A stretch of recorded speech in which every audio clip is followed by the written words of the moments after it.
പണ്ഡിതൻ കൃഷ്ണൻ ഗംഗജാക്ഷൻ കടൽ വന്ന് വാസുദേവൻ ജഗന്നാഥൻ നാരദാദി മുനിജന പണ്ഡിതൻ കൃഷ്ണൻ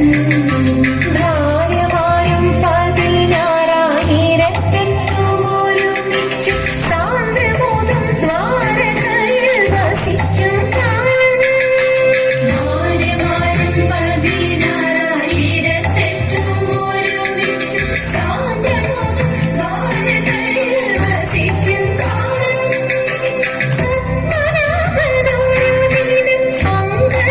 പങ്കജാക്ഷിരുക്മിണിയെ സാരസ്യമായി വിളിച്ചെന്ന് അരുളി ചെയ്തു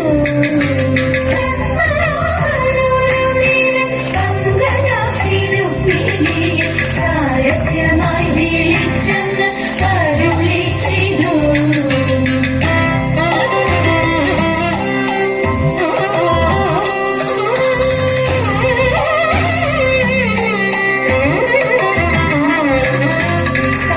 സാരസലോചനെ